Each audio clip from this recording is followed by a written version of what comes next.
사도행전 15장 6절 사도와 장로들이 이 일을 의논하러 모여 많은 변론이 있은 후에 베드로가 일어나 말하되 형제들아 너희도 알거니와 하나님이 이방인들로 내 입에서 복음의 말씀을 들어 믿게 하시려고 오래전부터 너희 가운데서 나를 택하시고 또 마음을 하시는 하나님이 우리에게와 같이 그들에게도 성령을 주어 증언하시고 믿음으로 그들의 마음을 깨끗이 하사 그들이나 우리나 차별하지 아니하였느니라.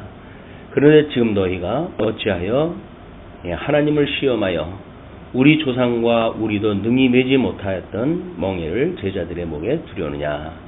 그러나 우리는 그들이 우리와 동일하게 주 예수의 은혜로 구원받는 줄을 믿노라 하니라. 오늘 성화의 첫 번째 시간입니다. 첫 번째 명사, 또 관념, 역사 이런 개념을 먼저 살펴보는데요. 구약에 있어서의 그 명사로는 구약 원어에 거룩하게 한다 또는 카다시 거룩함이 있고, 명사로는 코데시 거룩한, 형용사로는 카도시 등이 있다. 거룩성자는 진선미를 초원 또는 진선미는 철학적 개념으로 최고선인데 최고선을 초월하는 것이 거룩이다. 일단 진선미라고 하는 것은 우리 하나님 앞에 저주받은 그런 그 해 아래에서의 가치를 이야기할 때 진선미라고 이렇게 이야기를 합니다. 왜냐하면 그 진선미야말로 지정의에 있어서 철학적 그 개념으로 봤을 때 최고선으로 이해를 하고 있기 때문에 그렇죠. 근데 이 최고선을 초월하는 것이 거룩이라고 하는데, 내재적으로 초월한다고 하는 이론론적 세계관적 표현을 갖다 해야 마치 초월해가지고 진선미는 배제되어지는 것처럼 보이지만은 그렇지 않다. 그래서 그걸 내재적으로 초월한 개념으로 이해를 갖다 하는 것이 좋겠습니다. 다음에 신약 명사로 해가지고는 동사, 다양한, 거룩하다고 하는 다양한 의미가 있다.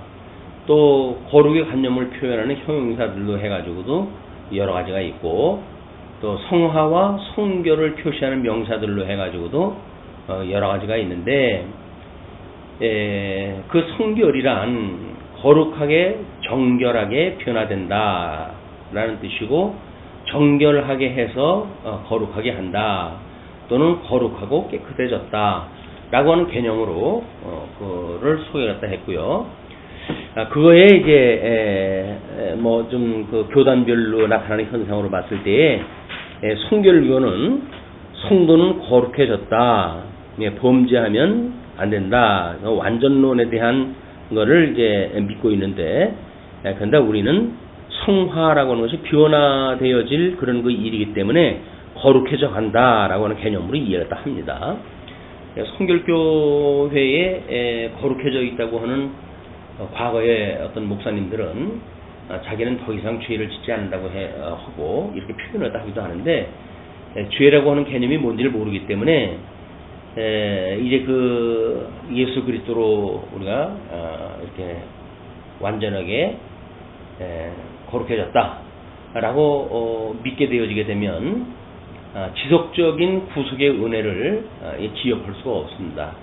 그리고 구약 성경에서의 이스라엘 백성들을 이제 그 20세 이후 태어난 사람들과 광야에서 태어난 사람들을 가나안 땅으로 인도했을 때에도 그 가나안 7 족속을 일시에 다 제거시키질 않아요. 그런 개념이 육신의 소욕을 가지고 있는 성도의 성화의 과정을 설명하는 원리와 일맥상통한다. 이렇게 보시게 되면 성결교의 이런 그 교리는 터무니없는 교리이게 됩니다. 다음, 구약 성경에서의 그 관념적으로 봤을 때 위험적 거룩이다. 그래서 성경에서 거룩은 제1로 하나님에게 돌려지는 바, 이 경우에 이것의 근본적 관념은 불과 접근성의 것이다. 그래서 이제 구약성경에 하나님의 거라고 하는 그런 그 이름을 놨을 때 하나님께서는 내가 거룩하니 너희도 거룩하라고 이렇게 이야기를 하시죠. 그렇기 때문에 이제 그 하나님만이 가지고 있는 거룩이 있고, 또 하나님께서 피조물을 섭렵하시면서 피조물들이 가지고 있는 거룩이 있어요. 그 두 가지의 거룩을 나누어 가지고 설명을 하되, 하나님이 가지고 계신 거룩, 그걸 이야기함으로 해가지고 불과 접근성의 것이다, 이렇게 이제 규정을 짓는 거죠. 성은 신의 속성이요, 거룩성이라고 하는 이야기입니다. 우리가 5대 속성 이외에 하나님의 본질적 속성을 보게 되면 이 존재상 속성, 이 존재상 그 속성은 영원성이에요. 영원성이고, 그 다음에 이제 그 성질, 속성상 성질에 대한 거는 우리가 거룩성이라고 이렇게 합니다. 거룩성. 그리고 이제 그의 이 어떤 사역을 갖다 하는 데 있어서의 소욕, 속성, 그거를 이 주권성에다 놓는 거예요. 그래서 영원하신 하나님의 속성이라고 하는 그거는 5대 속성이 이야기하는 것 이외에 이렇게 세 가지로 분류해서 할 수가 있는데, 존재상 속성은 영원성, 속성상 속성은 거룩성, 사역상 속성은 주권성, 이렇게 해가지고 구분하다 해야 영원하신 하나님의 사역과 그 다음에 이 해 아래서의 사역을 우리가 나눠놓고 생각해 볼 수가 있는 겁니다. 자, 그렇기 때문에 그 성은 신의 속성이고, 성화된다는 것은 하나님을 닮아간다는 것이다, 이렇게 설명했다 했는데, 하나님을 닮아간다고 하는 그거는 주체가 인간이었을 때 닮아간다고 이렇게 이야기를 합니다. 하나님의 이 성이 신의 속성이고 하나님의 주권이 있다고 한다면, 성화되어진다는 것은 하나님을 닮아지게 하는 것이다 라고 해가지고, 우리들은 그냥 닮아져가는 것이지 우리가 닮아가는 이런 능동형으로 설명하는 거에는 조금 이제 오해의 여지가 있습니다. 우리는 닮아져가는 거야. 또 윤리적 거룩을 이야기를 하는데, 윤리적 의미는 이것의 위험적 의미에서 발전되어 왔다. 그래서 거룩해져 가면, 여기는 이제 피정형으로 썼어요. 거룩해져 가면 세상적으로도 진실되고 선하고 아름다움을 함유한다. 이게 진선미라고 하는 세속적 우리 가치라고 이렇게 이야기를 했어요. 그게 함유한다라고 하는 그 이야기는 내재적 초월이라고 앞에서 설명을 했어야 이 원리, 이 설명이 가능하게 되어지는 거죠. 다음에 파생적 의미의 거룩이 있는데, 거룩의 관념은 또한 하나님과 특별한 관계를 가진 인물에게 적용되었다. 때로는 뭐 성전의 성구라든가, 또는 우리 성도의 성전의 거룩한 제목이 될 모형이라든가, 이런 성구가 이제 놓고 봤을 때 막 그렇게 설명되어졌을 때 우리는 거룩한 성자를 쓴다. 그다음에 이제 신약 성경의 관념에 있어서 돌림의 차이를 이렇게 이야기를 해요. 여기 이제 뭐 거룩에 대한 걸 돌린다, 거룩을 돌린다 이렇게 했을 때, 구약에서는 하나님의 속성이 거룩과 동등의 선자가 없으나 신약에서는 거룩이 하나님에게 드물게 돌려졌다. 그래서 하나님이 거룩하신 것 같이 너희도 거룩하라 라고 하는 것은 하나님을 닮아가라, 그런 그 이야기인데, 사실은 하나님이 이렇게 언약의 말씀을 하신 걸로 보았을 때는 하나님이 당신의 형상을 닮게 거룩하게 만들어 가신다, 이렇게 설명이 되어져야 우리가 이제 하나님의 형상을 따라 지음을 받은 인생들을 하나님이 어떻게 양대 언약을 주시고, 그리고 행위 언약으로 망하게 하시고 은혜 언약으로 회복을 갖다 하셔서 이 거룩한 하나님의 형상을 닮아가게 하시는지 이런 그 설명이 되어지는 겁니다. 그래서 하나님의 자충족하신 분은 하나님은 자충족하신 분이므로 우리도 기쁨이 충만함이 거룩의 기본 조건이다라고 이야기하는데 하나님이 자충족하시다고 하는 그 이야기는 뭐 기쁨이라고 하는 그런 어떤 심리적 상황이 아니죠. 그렇기 때문에 우리도라고 하는 거는 하나님이 자충족하신 분이기 때문에 라고 하는 그런 이유를 설명하는 거기 때문에 이 문장에 오해가 있어요. 그래서 우리의 기쁨, 충만함이 거룩의 기본 조건이다 이렇게 이야기를 하는데 우리는 하나님의 주권에 의해서 하나님의 속성을 따라 만들어져 가는, 지어져 가는 이런 그 성도이기 때문에 거룩의 기본 조건은 하나님의 거룩입니다. 우리들한테 무슨 뭐 기쁨이 충만하게 되면 그게 거룩이라든지 이런 개념이 아니다. 두 번째, 개념에서 다름없다라고 이야기를 하는데 거룩과 성화의 개념은 신약에서도 구약에서와 다름이 없다. 거룩이라고 하는 건 뭐 우리 국어로 되어져 있고 이 거룩성자라고 하는 것은 한문으로 되어져 있기 때문에 뜻으로 봤을 땐 의미가 차이가 없죠. 그러나 성화라고 했을 때에는 이것이 변화되어져 가는 이런 그 개념이기 때문에 진행형의 개념이고 거룩이라고 하는 것은 그냥 정지되어져 있는 명사의 개념이다. 그래서 명사와 동사의 어떤 그런 개념의 차이로 파악을 갖다 해야 될 겁니다. 그 다음에 성경적 경험적 증명 해주고 성화는 단순한 도덕적 개선이 아니라는 것은 성경과 경험에 의하여 증명된다. 그래서 이 도덕적 개선이라고 하는 개념이 만약에 도덕법이라고 하는 어떤 관점으로부터 시작되어졌다고 한다면 이 성화의 그런 그 문제는 설명이 더 아마 자세하게 이것이 되어야 되지 않을까. 그래서 성경과 경험에 의해서 증명된다라고 하는 이런 설명으로 해가지고는 우리가 이 성화가 도덕적으로 개선되지 않는다고 하는 것을 우리가 경험을 갖다 한 그런 사례가 사실은 넉넉지가 않아요. 성화라고 하는 그 이야기는 죽었던 우리가 살아나야 되고 새로운 피조물이 돼야 되고 그러기 때문에 우리들한테 성경적 경험의 그 증명을 갖다 한다면 새로운 피조물의 자각으로부터 우리는 성화라고 하는 걸 깨닫게 되어져요. 그리고 경건이라고 하는 우리 하나님의 능력으로 이제 우리를 경건하게 만들어 가시기 때문에 이건 하나님의 능력을 통해 가지고 우리가 깨닫게 되어지는 거지 어떤 자기한테 결과적으로 나타나는 윤리적 행위를 따라 가지고 증명한다든지 그런 그 개념하고는 다릅니다.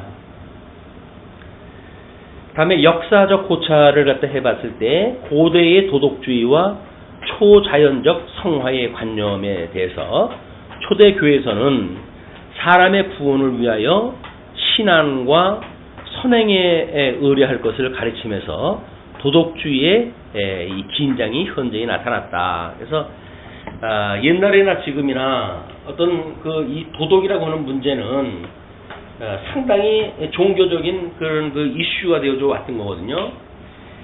왜냐면 종교라고 하는 개념이 내세가 있어야 되고 그 다음에 그걸 주관하는 신이 있어야 되고 그리고 그걸 추앙하는 그 사람들에게 도덕적 열매가 만들어져야 된다고 하는 것이 종교의 규정이에요. 그런데 그 규정을 만들어 가려고 한다면 이런 설명이 있을 수밖에 없는 건데 그는 어떤 사전적 의미를 충족시키기 위해서 만들어진 일이기 때문에 우리 그 신학이 또는 어떤 그 성경적 설명이 부족했을 때 세속적 개념이 그대로 반영되어진 설명으로 볼 수밖에 없는 겁니다. 그래서 이게 도덕주의의 긴장이 현저히 나타났다 뭐 이렇게 이야기를 하는데 우리 아까 본문 읽었듯이 유대인들이나 이방인들이나 하나님께서는 우리 유대인들이 율법의 행위로 거룩하게 하시지 않은 것처럼 이방인들도 어떤 윤리적 행위로 해가지고 거룩하게 만들어 가시지 않는다고 하는 그것이 성경의 이야기예요. 그렇기 때문에 이 도덕주의와 이 도덕주의라고 하는 그것이 나름대로 우리 성화라고 하는 그것하고 긴장관계에 있다든지 하는 그거는 교회사적 그런 그 의미가 있지 성경에서는 이미 확연하게 가르고 있다. 중세기의 칭의에 포함된 성화관. 그래서 칭의와 성화는 명백히 구별되지 아니하여 실체적인 하나님의 은혜가 사람의 영혼에 주입되는 것이 칭의에 포함된다고 보았다. 이거는 우리가 칭의의 개념을 소개할 때 칭의가 우리 중세기에 어떻게 그들이 받아들였는가를 설명이 되어진 내용이에요. 그렇기 때문에 칭의라고 하는 하나님이 칭해 주시는 것하고 그 다음에 성화라고 하는 변화되어져 가는 그것하고 이거를 명백히 구별되지 아니하였다고 하는 그 이야기도 우리가 어떤 성경 신학적 또는 교의 신학적 교리적 이런 걸로 봤을 때 진보적인 발전이 없는 미숙한 상태, 이렇게 구분이 잘 안 된다고 하는 그 이야기는 사실 신학에서 사용되어지는 용어는 옛날이나 지금이나 거의 비슷한 용어들이 사용되겠죠. 근데 그 개념이 제대로 정리되어지지 않았다는 이야기는 그만큼 신학의 진전적 발전이 미숙했기 때문에 이런 것이 혼재되어지거나 또는 그렇게 설명되어지는 사례가 있다. 그렇기 때문에 그거는 그냥 우리가 이거 신학이 진전적으로 발전할 이유가 있구나 라고 하는 거를 우리가 염두에 두고 생각하는 것이 좋겠습니다. 그 다음에 개혁 이후의 칭의와 그 다음에 구별된 성화관, 이제 여기서 점점 진전적 발전이 만들어지는 거죠. 그래서 칭의와 성화를 명백히 구별하여서 전자는 사람의 법정적 신분에 영향을 주는 신적 은혜의 법적 행위로 보고, 후자는 사람의 내면적 성질을 변화하는 도덕적이며 재창조적인 행위로 보았다. 그래서 신령한 개념을 거기다 가입을 시킨 겁니다. 그리고 근대 반대 세력에 의해서 볼 것 같으면 이성주의와 칸트의 도덕주의 영향 아래 성화는 죄인들의 갱신에 성령의 초자연적 사건으로 간주되기를 중지하고 사람의 자연적 능력들에 의하여 도덕적 개선의 수준에 인하되었다. 그래서 신적 사역을 인간적 사역으로 아주 이걸 해아래로 끌고 내려온 거예요. 이 근대라고 하는 건 이제 자유주의 신학이 들어왔을 때입니다. 그래서 어떤 하나님의 그런 그 신학에 대한 거를 인문화 또는 예수님에 대하여 그거를 어떤 성자 그 예수님을 인간 예수화, 또 성경의 특별 계시의 그런 그 내용을 우리 헬라나 로마 제국에 있었던 그런 신화처럼 신화화하는 그런 사건들, 여기 이제 자유주의 현상인데 그 자유주의 현상에 의해서 결국은 예수를 닮아가는 도덕적 이제 그 성화의 문제, 이런 개념으로 전부 해아를 끌고 내려온 거예요. 그래서 우리가 자유주의를 경계해야 될 이유가 거기에 있는 겁니다. 인간에게 공감성을 강조하고 그래서 인간으로 하여금 마땅히 우리 예수님하고 인간을 동질의 그런 어떤 상태로 놓고, 그래서 우리가 예수님을 닮아갈 수 있는, 예수님을 마땅히 성도의 교사 정도로 떨어뜨려 놓는 이것이 자유주의의 병폐입니다. 자, 제2절로 넘어갑니다. 성화의 필요와 실제. 성화의 필요에 대해서는 먼저 하나님의 거룩이다. 성화의 필요성은 자기의 백성을 자기와의 사귐에 불러내시는 하나님의 말씀에 엄숙한 명령에 따라온다. 너희는 거룩하라. 나 여호와 너희 하나님이 거룩함이니라 라고 이야기하는데, 일단 문제 제기를 먼저 보지요. 하나님과 교제하기 위하여 거룩이 필요하심이 아니다. 여호와 하나님의 백성으로 구별시켜서 출애굽게 하신 여호와 기억하여 경외케 하시기 위한 것이다. 뭐 구체적인 설명이 되어진 것 같긴 하죠. 그러나 하나님을 경외한다라고 하는 그런 개념이 하나님을 사랑한다고 하는 개념이고, 그것을 우리는 교제라고 하는 그런 개념으로 설명이 되어져 왔어요. 우리 기도는 하나님과의 끊임없는 기도다. 뭐 이렇게 하는 것도 주 안에서 우리 하나님을 마주보고 그분을 끊임없이 사모하는 것, 요걸 우리가 성화라고 하는 개념으로 놨기 때문에 그를 경애라고 하는 어떤 그런 단어에 국한시켜가지고 차별을 갖다 하는 것은 부족한 부분이 있지 않은가 하는 생각이 들어요. 그래서 우리 하나님께서는 양대 언약을 주실 때에 하나님의 형상을 따라가지고 이 아담을 창조합니다. 그러면 이 창조한 아담을 하나님의 양대 언약을 주시고, 이 양대 언약이라고 하는 그거는 하나님의 형상을 닮아가도록 하시는 일 아니겠어요? 생육하고 번성하라, 땅에 충만하라, 땅을 정복하라, 그리고 다스리라 라고 했던 복과 나라를 이루어 가시기 위한 하나님의 섭리가 양대 언약이기 때문에 여기서 행위 언약이 주어지고 은혜 언약이 주어졌단 말이에요. 이걸 이제 아담에게는 세 개를 명확하게 이걸 구분시켜 주어졌죠. 그러나 예수 그리스도를 통해 가지고는 이것이 예수님 한 분으로 해가지고 다 성취가 되어진 사건이에요. 그렇기 때문에 일단 창조했을 때 하나님 형상을 따라 지었기 때문에 하나님의 형상을 가지고 형상으로 완성해가는 일은 하나님의 창조와 섭리 원리에 의해서 당연한 거예요.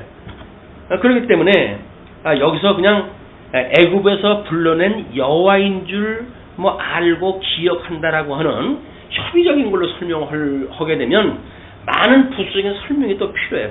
다른 데 가면 또 다른 설명을 하고 다른 데 가면 또 설명을 해야 되고, 그러나 이것은 하나님의 형상을 닮아가게 하셔서 하나님이 무엇인가 당신의 기쁘시고 온전하시고 선하신 뜻을 이제 계시하심으로 해가지고 하나님의 영광을 드러내는 방식이기 때문에 이거를 성도들이 여기서 말하는 것처럼 여호와를 기억하고 경외하게 한다고 하는 인간론 중심의 그런 사건이 아니다. 이건 철저하게 하나님의 영광 계시라고 하는 차원에서 설명이 돼야 되고, 영광을 계시하시기 위해서 하나님의 형상을 만드시고 형상대로 흙을 빚어 만드시는데 그걸로는 안 되는 것이 뻔한 그런 그 작업을 하신 거예요. 왜? 첫째 아담을 인해서 망하게 하시고 둘째 아담이신 예수님을 통해서 완성을 시켜가시기 위해서 그런 겁니다. 그래서 새로운 피조물로 신령한 몸을 입게 하시고, 그리고 하나님의 형상을 닮아가게 하시는 이런 섭리를 했기 때문에 여기서 말하고 있었던 뭐 구별시켜가지고 출애굽하신 여호와를 기억하게 하는 데 있다라고 하는 그것도 그냥 너희는 거룩하니 거룩하라, 나 여호와 너희 하나님이 거룩함이라 라고 했던 그 성경 구절이 모세 오경에서 인용되어진 성경 구절이라고 하는 전제 아래 아마 이런 설명이 되어진 것 같아요. 그러나 이 거룩이라고 하는 그 이야기는 흙으로 지음을 받았던 아담이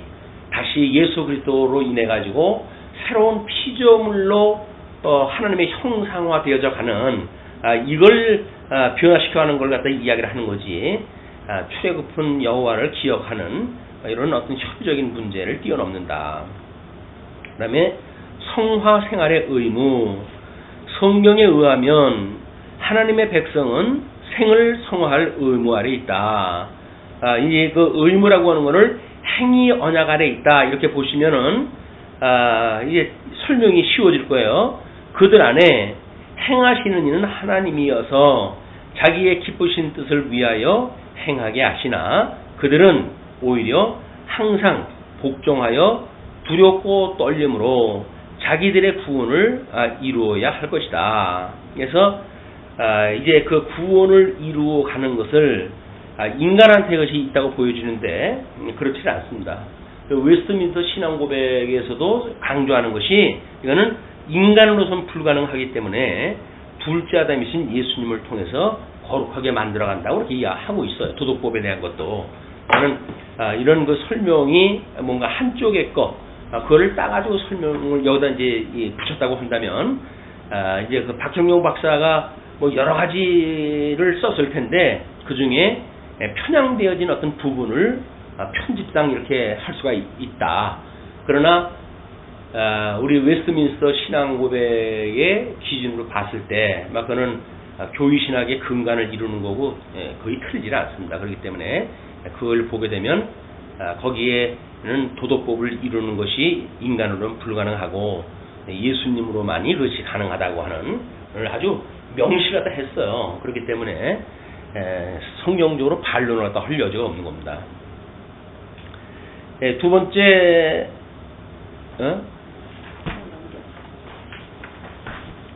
넘어가진 않았나? 그 문제에서 성화생활의 의무인가, 자유의지를 인정할 때 가능하다. 이렇게 이야기를 해요. 근데 그것도 좀 우리가 다시 생각해 볼 문제가 뭐냐면, 성화생활이라고 하는 것은 성도의 생활이겠죠? 그럼 우리가 자유의지가 있기 때문에 그것을 이야기하는 건 아니잖아요. 자유의지를 부정하면서도 그걸 어떻게 설명하는가가 관건이지, 그거를 마치 흑백 논리로 나눠가지고, 그것이 앞뒤가 맞지 않는 모순이다. 이런 설명하는 거는, 너무 단순한 비교라고 보여집니다. 하나님이 거룩하게 살고자 하는 마음을 주셔서, 거룩하게 살도록 하신다. 그것이 성화생활이라고 만약에, 이야기가 되어진다고 한다면, 위에 거고 다를 게 뭐가 있어요? 똑같은 이야기인데. 그러니까 너무, 이 반대를 위한 반대를 하다 보게 되면, 우리 거를 설명할 때, 오히려, 이제 그 반대에 부닥치는 모순을 불러일으키는 것이 있을 수가 있다. 이는 의무가 아니다. 라고 이야기를 하는데, 소원을 주고 소원대로 거룩한 생활을 하게 하심으로 하나님의 은혜로 살게 하시는 것이다. 그런데 그 의무라고 하는 그 이야기는 하나님께서 명령하셨기 때문에 의무가 있다는 거 아니에요? 그럼 하나님께서 명령하신 게 뭐예요? 최초에 언약하셨던 것이 뭐예요? 그게 양대 언약이에요. 양대 언약을 하나님이 주셨기 때문에 양대 언약대로 하나님께서는 다 이루어가게 하실 거예요. 그거를 상실한 사람들도 양대 언약을 이루고, 그 다음에 그 양대 언약을 행위 언약으로 상실되어졌는데, 은혜 언약으로 인하여 회복되어진 자들도 하나님께 거룩하게 해 가실 거예요. 그 양대 언약을 이루어 가게 하실 거예요. 그런데 이제 저주 아래에 있는 사람들은 하나님이 그 도덕법대로 살아가라고 하는 그 이야기를 하나님이 기뻐하신 뜻이 아닌 인간이 좋아하는 뜻대로 그 도덕법을 이루어 가고, 하나님의 뜻을 알게 되어진 성도들은 하나님이 기뻐하시는 뜻을 따라서 그걸 따라가게 하시는 거예요. 그냥 그게 달라지는 거지. 이제 그 웨스트민스터의 아마 그 95번서부터 120 몇 번까지가 전부 도덕법에 대한 이야기입니다. 웨스트민스터. 그럼 우리가 이제 그 종말론까지 끝나고 그래서 한 번쯤 그걸 우리가 공부를 하는 게 어떨까 싶은 생각이 들어요. 그래서 그동안 우리가 여러 가지로 그냥 예를 들거나 또는 산발적으로 공부가 되어졌지만 조직적으로 공부가 안 되어졌기 때문에 웨스트민스터 신앙 고백이라든지 이런 그 신앙 고백에 대한 거를 잠깐 짬새서 집어넣고 공부하는 것이 유익하겠다라는 생각이 듭니다. 다음에 이제 정리를 갖다 이렇게 했어요. 그래서 구약은 형식으로 거룩하다 함. 그래서 레위인의 의복이라든가 물로 씻음이라든가 기름을 부어서 거룩하게 한다든가 이런 그 이야기예요. 근데 그것은 형식적으로 거룩함을 보여주는 방식이지, 그렇다고 해가지고 거룩이라고 하는 그것이 이런 형식에만 있는 게 아닙니다. 왜냐면 하나님께서 그 거룩하게 만들어 가시는 이스라엘 백성들의 어떤 문화라든가 삶이라든가 이런 것들은 형식에 대한 그 문제로만 끝나는 게 아니에요, 사실은. 그리고 신약은 성령이 오셔서 마음을 부드럽게 하고 선한 일을 사모하게 하여서 그 소원대로 하나님이 살아가게 하신다. 그래서 하나님의 살게 하신 하나님의 은혜로 성령의 열매이다. 이렇게 이야기를 함으로 해가지고 구약과 신약 성경을 구별하다 하는데, 성화 생활이라고 하는 그런 그 이야기는 이스라엘 백성들이 형식적인 거를 통해 가지고 그 본질적인 거를 깨닫고 신앙생활을 하고 하나님 앞에 그 관계를 맺고 살았지, 구약 성경에서 나와져 있는 사람들이 다 그걸 아는 산 게 아니에요. 그래서 여기서 거룩하게 했다는 이야기는 이미 예수 그리스도를 믿는 믿음을 가지고 산 사람들의 구약 성경에, 구약 성도에 나온 그 구약 성도들은 그렇지 않습니다.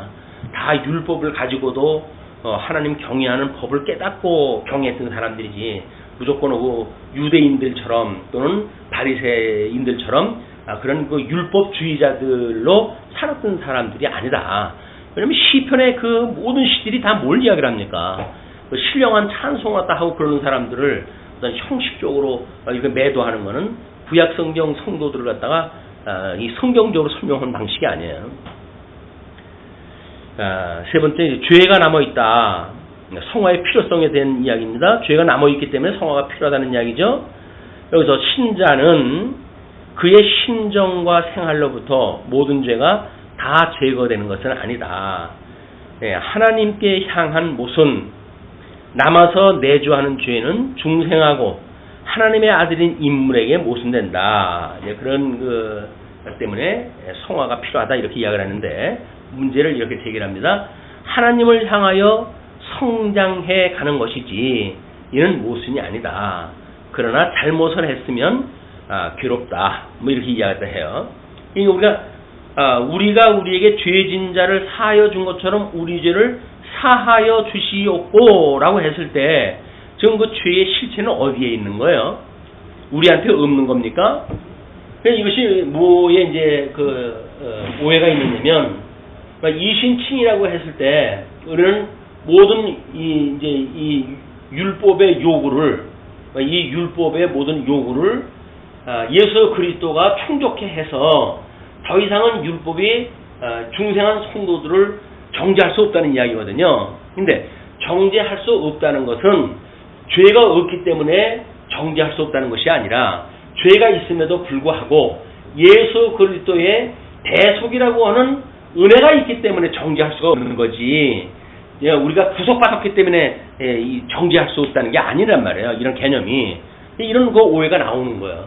그래서 우리는 여전히 죄 아래 놓여져 있고 육신의 소욕으로 살아가는 게 모든 것들이 죄입니다. 그걸 죄로 이야기를 하지 않으면 은혜를 깨달을 방법이 없어요. 그래서 성도들의 이 한없는 은혜, 죄의 문제, 이거는 우리 도덕법이라고 하는 것이 그랬다 그랬잖아요. 도덕법이 양도약으로 주어진 거라고 이렇게 이야기했단 말이에요. 그러면 양도약으로 주어진 것이 우리 자선언약, 땅언약, 통천약이라고 그랬잖아요. 그러면 자선언약이라고 하는 것이 예를 들어서 지금 이제 사회 영역이라고 이렇게 이야기를 하고, 땅언약이 경제 영역이라고 이렇게 이야기를 하고, 통치언약이 정치 영역이라고 한다면, 이것이 나라를 이뤄가고 있는 모든 구성 요소 아닙니까? 그럼 우리가 숨쉬고 있는 모든 것들이 이 도덕법의 조건이 되어지는 거예요. 여기에 어떤 거는 뭐 계명으로 줬기 때문에 5계명서부터 10계명까지만 이게 도덕법에 해당된다 그런 개념이 아니에요. 여기서 말하고 있는 도덕법은 우리 살아 꼼지락거리는 게 다 죄 아래에 있다고 하는 걸 깨닫게 하시는 일이고, 양대 언약을 상실했기 때문에 우리가 여기에 노출되어져 가지고 살아가는 숨 쉬는 것마다도 이게 다 죄로 드러나는 거예요. 이게 그렇게 해야 우리가 두 손 들고 주님 앞에 나가지, 무슨 뭐나 할 수 있는 것처럼 이걸 우습게 여기는 일은 온당치 않습니다. 그러니까 우리는 정말 하나님 앞에 도저히 가망이 없는 인간들이에요. 그리고 주님 앞에 뭐 얼굴을 들고 뭐 주님께서 우리를 거룩하게 하셨잖아요, 뭐 의롭게 하셨잖아요, 이런 걸로 해가지고 주저리 말할 수 있는 주변들이 못 돼요. 그냥 100번 주고 마땅합니다라고 할 인간들이지, 그걸 뭐 신학적인 내용을 가지고, 성경적인 내용을 가지고 뭐 입이 있다고 해가지고 입을 말할 수 있는, 입을 열어도 말할 수 있는 존재가 못 됩니다. 우리 죄라고 하는 그 이야기는 깜깜한 절벽, 이 지옥 같은 데다 우리를 갖다 하나님께서 들여내놓은 건데, 저주 아래 넣어놓으신 건데, 그 저주가 뭔지를 모르니까 과거에 저주 아래 있으면서 우리 예수님 믿기 전에 어떻게 살았어요? 그냥 뭐 다른 사람들은 살았어요. 먹고 마시고 싸고 그러고 살았어요. 그게 죄의식도 모르고 살았단 말이에요. 근데 예수를 믿고 보니까 그게 죄라고 하는 걸 깨닫게 되어져야 되는데 예수를 믿고는 이 도덕법에 대한 걸 죄로 공부가 되질 않잖아요. 구약 성경서부터 공부를 갖다 해야 되니까 율법에 나와져 있는 그걸 가지고 죄라고 규명을 갖다 해가니까 인간들이 가지고 있는 원천적인 죄를 다 없애버리고 그리고 겨우 성경에서 말하고 있는 율법이 말하고 있는 그 죄 문제를 가지고 이야기를 하니까 죄가 우리는 상관도 없는 거예요. 왜? 이스라엘 백성들한테 주어진 그런 그 조항들인데 그게 뭐 우리하고 뭔 상관이야? 뭐 이렇게 하니까 그게 별로 우리한테 와닿지 않아요. 근데 도덕법이라고 하는 관점으로 보게 되면 우리 예수님 오시기 전이나 오시는 후나 우리들이 얼마나 이 다양하고 이런 하나님이 살아가게 하시는 숨쉬는 공간에서 시간과 공간과 형상이 이 존재하는 그런 그 가운데서는 모든 것들이 우리의 죄 가운데 있었다. 이걸 우리가 깨달아야 구원의 그 감격이 뭔지를 알게 되어집니다. 우리를 어떤 불구덩이 속에서 구원을 다 해내는지를 알지. 마땅히 뭐 구원을 다 해준 것이 그저 뭐는 숨쉬고 살만한데 무슨 살렸다고 그러니까 아이 그렇다고 하면 뭐 이왕 뭐 구원해줬다니까 그렇다고 치십다. 이렇게 아주 믿는 것이 우리 구원의 은혜라고 하는데 그렇지 않아요. 구원의 은혜는 정말 죽었던 우리들의 이 저주 아래 이 저주 아래 죽었던 우리를 주님께서 살리셨다고 하는 이 실감을 우리가 느껴야 되는데 그 실감을 어떤 그 법이라든지 뭐 어떤 그 구약 성경의 그런 이스라엘 백성들이 가지고 있는 그런 그 계명이라든지 이런 거는 설명이 안 돼요. 그럴 때는 지금 우리가 가지고 있는 이 웨스트민스터 신앙 고백에서 말하는 도덕법의 출발 이것이 어떠한 의미가 있고 그리고 이것이 어디에 이것이 대강 기록이 되어져 있는가 그걸 십계명에 기록되어져 있다고 그러는 거예요. 그러니까 십계명을 가지고 이 방대한 우리 아담 이후의 모든 인생들의 이 방대한 영역에 대한 죄성에 대한 거를 겨우 이 십계명이라고 하는 걸로 압축을 했다고 원리적으로 설명을 한 거거든요. 아까 우리 오전에도 이야기를 했지만 다섯 번째 계명이 부모에게 효도하라라고 했지만 그 효도는 사회 영역에 있어서 모든 인간관계가 가지고 있는 것들이 그 다섯 번째 계명이란 말이에요. 부모에게만 효도하는 것이 그게 지켜지는 게 아니에요.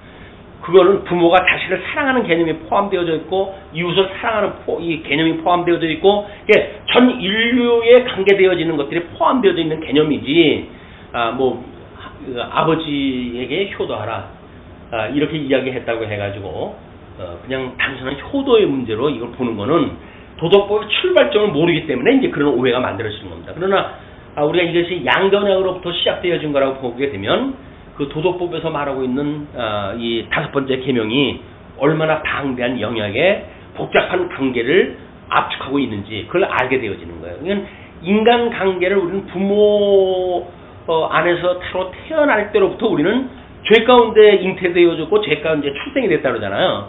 근데 그게 실감이 옵니까?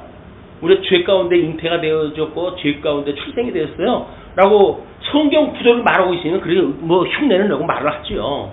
그러나 우리가 그걸 어느 정도 실감을 하고 그걸 갖다 이야기를 하느냐 그거는 우리가 아는 것만큼 고백이 되어지는 거예요. 그런데 우리가 잉태되어지는 거로부터가 이게 다 죄라고 그러는데 출생하는 모든 것이 죄라고 그러는데 그러니까는 고통하는 가운데 출산의 장면을 우리한테 그대로 노출시켜버리잖아요. 너희들한테 저주했던 대로 지금 네가 태어난 거야 라고 하는 걸 보여주는데 뭐 아들 낳았다고 해가지고 경산 안 나고 우리는 그렇게 하고 사니까 죄로 여겨지질 않는 거예요. 그게 다 저주를 갖다 그대로 드러낸 건데 뭐 남편이 뭐 직장에 가서 땀 흘리고 일을 갖다 하는 걸 보고 그러면 노동은 신선한 거다 뭐 이렇게 이야기를 하는데 너는 저주받은 인간이야 그걸 이제 우리한테 고백을 하는 거거든요. 그런데 우리는 땀 흘리고 뭐 이러는 것들에 대해서 그런 걸 느끼지를 못하잖아요. 왜요? 그냥 뭐 우리 다 그러고 사니까. 그리고 내가 너무 저주받았다고 하는 인간이라고 만들어 놓게 되면 비참하잖아요. 그걸 도망가려고 하니까는 우정 그런 걸 지워버리는 거야. 내가 뭐 심판받을 일도 없고. 그걸 베드로서에서는 노아의 그 홍수 때의 그 심판을 우정 그들이 부정을 한다. 이렇게 이야기를 해요. 우리 도덕법을 부정하는 일들이 그런 거다. 그 사람들이 죄가 간영했다고 그러는데 그 인간들이 해가지고 바벨탑이나 쌓고 할 정도의 인간들이었다고 한다면 그들이 무슨 죄를 그렇게 적했어요? 우리처럼 뭐 흩어져 있으니 땅싸움을 갖다 했겠어요? 아니면 뭐 어떤 통치 영역에 있어가지고 무슨 싸움거리가 있었겠어요? 그것도 아니에요. 그냥 모여져 있어가지고 뭐 일사불란하게 바벨탑을 쌓을 정도로 보게 되면 인간들로 가가지고는 일사불란한 어떤 협동이 되어지는 그 집단이었어요. 그런데 그것이 왜 죄가 관영했다고 그랬을까요? 그것이 우리는 우리의 개념을 가지고 죄를 생각해 보니까 그 복잡한 세상이 아니잖아요. 그러니까 우리 죄를 지은 거 개념이 몰라요. 구원을 받았다고 하지만 구원받았던 개념도 우리가 제대로 파악이 안 되고 있다. 그냥 은혜가 싸구려 은혜로 전락이 될 수밖에 없는 겁니다. 자, 그리고 이제 그렇게 해서 신자 안에 투쟁이다 이렇게 이야기를 했어요. 신자 안에 죄의 임재는 그의 마음과 생활의 투쟁을 포함한다. 성령의 소욕과 육신의 소욕이 서로 거스리는 상태, 그런 걸 이야기를 하는 거죠. 그러니까 이 죄가 남아있다고 하는 그 이야기는 이스라엘 백성들이 가나안 땅에 들어갔을 때 한꺼번에 땅을 다 빼앗고 차지하지 않게 하시고 남겨놓으셨단 말이에요. 그래서 그 7지파 남은 지파로 하여금 이스라엘 백성들의 채찍이 되게 하고, 그래가지고 그들을 이 죄가 죄로 드러나게 하는 그 역할을 남은 그 가나안 그 사람들이 그 일을 하는 거예요. 마찬가지로 우리가 육신에 남아져 있는 것도 왜 남겨놓으셨는가? 끊임없이 우리 죄를 고발하다 하는 거야. 아, 나는 예수님으로 인해 구원을 받았어요. 나는 이제 증인이 됐어요. 뭐 이렇게 너스레를 떨 때마다 끊임없이 우리 육신의 소욕이 우리가 공격을 갖다 해오고, 그러므로 해가지고 증인이 뭐랍니까? 제가 말할 수 없는 죄 가운데 있습니다. 라고 하는 걸 고백을 갖다 하라고 그러는데, 이신층인데 무슨 날 갖다 왜 누가 정죄를 갖다 해? 라고 죄의 문제를 갖다가 우정 잊어버리려고 하는 그 이야기는 은혜를 받을 자격이 안 돼 있는 사람들이다. 우리는 죄를 갖다 고백 갖다 해야 돼요. 죄 가운데 있는 그 죄를 그렇다고 다른 사람한테 고백을 갖다 하게 되면 나중에 발목 잡혀가지고 이상하게 되어집니다.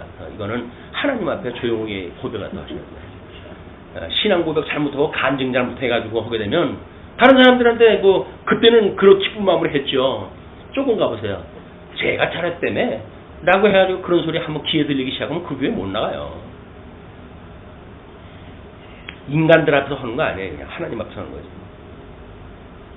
물론 인간 앞에서 우리가 실수한 거는 인간한테 해야 되겠죠. 7번이라도 용서해줘라 라고 이야기하니까 죄 문제는 인간하고의 그 해결해야 될 문제라고는 이렇게 이야기하는데, 우리가 인간하고의 그런 죄에 대한 문제는 하든 안 하든 그 죄 가운데 있는 거예요. 다만 하나님께서 어떻게 구원을 갖다 베풀었고 우리를 은혜로 불러내셨고 했는지에 대한 그것이 중요하지, 고백을 갖다 했다고 해가지고 죄가 안 되고 고백을 안 했다고 해서 죄가 안 되고 그런 것도 아니다. 다음에 성화의 실제 문제인데요.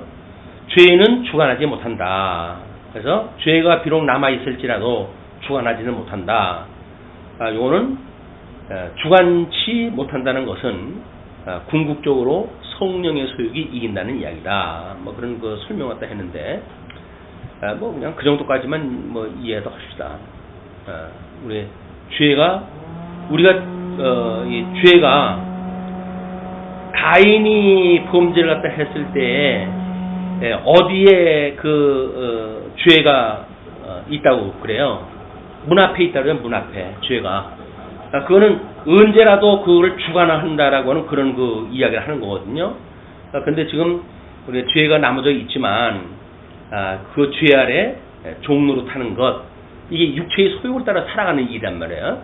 근데 이거를 죄는 주관하지 못한다라고 이야기했을 때 주관하지 못하는 것은 궁극적으로 성령의 소욕이 이긴다고 하는 것으로 설명을 보완하다 할 수밖에 없었던 이야기가 뭐냐면, 죄가 주관하지 못한다고 한다면 우리가 육체의 소욕을 따라가지고 줄레줄레 따라다니지 않는다는 이야기 아닙니까? 따라다니지 않나요 정말?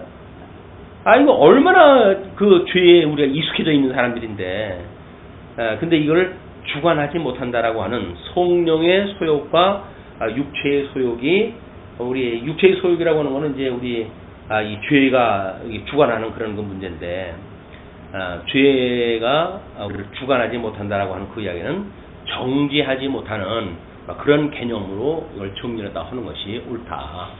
우리는 이 사망 권세에 예속되어질 때가 많아요. 그것이 육체의 소욕에 매여져 있을 때가 그렇습니다. 성령의 소욕이 있고 육체의 소욕이 있는데, 우리가 늘 그러잖아요. 우리의 그 몸이라고 하는 거는 가치 중립적이라고 그러지 않습니까? 성령의 소욕에 이끌림을 받으면 성령의 도구가 되어지는 거예요. 그러나 육체의 소욕에 이끌림을 받게 되면 그 사망의 본세에 그릇이 돼버리고 마는 거기 때문에 이렇게 죄는 주관하지 못한다라고 하는 개념을 어떻게 보게 되면 우리의 점진적으로 이스라엘 백성들이 가나안 땅에 들어갔기 때문에 그들이 궁극적으로 실패하지 않는다 그러면 사사기의 수많은 그 실패의 역사는 의미가 없어요. 그러니 그거를 있음에도 그들이 죄를 깨닫고 하나님 앞에 돌아왔을 때 하나님께서는 그들을 열조의 언약을 기억을 하시고 또 사사를 세워주셔서 그들을 그런 죄악으로부터 불러내신다. 끊임없는 구원을 갖다 해주신다고 하는 개념으로 우리가 이걸 이해를 해야 이제 우리 성화되어져가는 성도들의 삶도 우리가 제대로 이해할 수가 있는 겁니다. 성화를 갖다 해갔을 때도 마찬가지로 믿음으로 되어지는 것들이에요. 네, 원칙상 성화된다. 그래서 하나님의 계속적으로 그를 성화하신다. 그래서 이 계속적이라고 하는 그 이야기는 우리의 시간과 공간과 형상이라고 하는 세계 속에 갇혀져 있기 때문에 사실 이 죄라든가 은혜라든가 이런 그 문제는 시간에 개념되어져 있는 단어들이 아니에요. 영원한 그런 그 문제이기 때문에 그렇기 때문에 우리가 어떻게 성화되어져 가는가라는 걸 지속적이라고 하는 것이 낫지 않을까. 계속이라고 하는 것보다 지속적, 견인에 이르기까지 해가시는 그런 섭리로 봤을 때 그 다음에 성화의 계속, 하나님의 성령에 의해 성화되어진다. 포도나무 비유의 예를 들면서 그렇게 했습니다. 우리는 하나님의 성령에 의해서 성화가 되어지는 거예요. 그래서 구속을 성령의 사역으로 보는 겁니다. 작정을 성부 하나님의 작정과 예정, 성자 하나님의 구속사역, 그 다음에 성령 하나님의 인치심 해가지고 사도신경을 외울 때 그 천지 창조하시는 하나님을 우리가 믿는다고 고백을 하고 그 외들 독생자를 고백을 갖다 하고 그 다음에 성령을 믿는데 그 성령의 고백이 뭐로부터 시작이 되어집니까? 교회와 성도의 그런 그 교제와 그 다음에 우리의 사제와 우리 몸의 부활과 영생과 이런 구원에 대한 것이 성령의 사역에 있는 거예요. 그렇기 때문에 여기서 성령에 의해 성화되어진다. 그 이야기는 삼위일체의 사역 중에 성도들의 구원의 역사는 성령께서 해가시는 겁니다. 물론 성자 하나님이 천상에서 하시는 사역이고 그를 보내신 성령에 의해서 지금 이게 나타나게 하시는 일이지만 성령에 의해서 살아가는 일이 우리가 그러니까 예수님을 우리가 부정한다고 했을 때에 구원을 받을 기회는 있다 할지라도 성령을 거부하게 되면 구원받을 수 없다는 이야기가 바로 구원의 직접적인 문제가 성령의 역사이기 때문에 그래요. 그러면 성령의 감동에 대한 이야기를 끊임없이 할 필요가 있어요. 예수님의 그 구원의 은혜가 어떤 시간 세계 속에 내가 이렇게 받아가지고 쌓아놓고 있는 것이 아니라 한량없이 내려오는 거라고 이렇게 이야기를 했잖아요. 또 한량없이 내려온다는 것이 뭐냐면 성령 하나님께서 끊임없이 우리들로 하여금 그 구원의 은혜를 깨닫게 하시는 역사, 지속적인 그런 역사가 그렇게 되어지는 거기 때문에 이건 쌓여지는 개념이 아니란 말이에요. 그때 그냥 주시는 거예요. 영원히 주시는 거예요. 은혜 아래 그걸 주시는 것이지 일반 그 구약 시대처럼 세 끼 먹으면 안 먹어도 되는 그런 개념이 아닙니다. 그건 한시라도 참을 수가 없어요. 끊임없이 하나님께 주셔야 돼. 끊임없이 그런 은혜를 우리가 구해야 된다. 그래서 쉬지 않고 기도해야 될 이유가 거기에 있는 겁니다. 끊임없이 우리 성령의 그런 은혜가 충만하게 있어야 그걸 깨달을 수가 있고, 그리고 육체의 소욕과의 갈등을 최소화할 수가 있고, 우리 하나님 앞에 우리 영화로운 삶을 살 수가 있기 때문에 쉬지 않고 기도하는 거예요. 아버지의 뜻이 이 땅에서 이루어지기를.